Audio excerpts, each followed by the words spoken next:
રામ અને એમના ભાઈઓનો જન્મ થયો એ પહેલાં દશરથ રાજા અને એમની પટરાણી કૌશલ્યાને શાંતા નામની એક દીકરી હતી. કૌશલ્યાની મોટી બહેન વર્ષિણી અને એના પતિ રોમપદ રાજાને કોઈ સંતાન નહોતું. રોમપદ અને દશરથ બંને એક જ આશ્રમમાં ભણ્યા હોવાથી પરમ મિત્રો હતા. એક વખત વર્ષિણી અયોધ્યામાં હતી ત્યારે એણે દશરથ સાથે મજાકમાં જ એક સંતાનની માંગણી કરી. દશરથ રાજાએ એને વચન આપ્યું કે તે એમની પુત્રી શાંતા દત્તક આપશે. રઘુકુળની વચન પાલનની પરંપરા મુજબ દશરથ રાજાએ અંગદેશના રાજા અને એમના મિત્ર રોમપદ રાજાને પુત્રી શાંતા દત્તક આપી.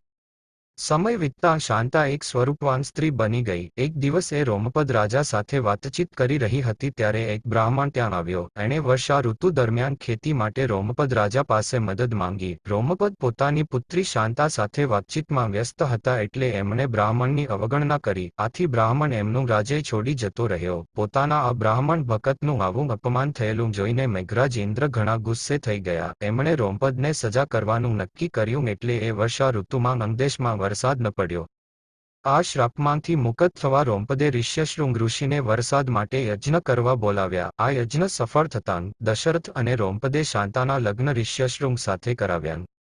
હજી સુધી દશરથને કોઈ વારસદાર ન હોવાથી એમણે ઋષ્યશૃંગને એમના માટે પણ યજ્ઞ કરવા બોલાવ્યા. આ યજ્ઞ બાદ અગ્નિદેવે દશરથ રાજાને એમની રાણીઓ માટે પ્રસાદ આપ્યો જે ખાવાથી રામ અને એમના ભાઈઓના જન્મ થયા.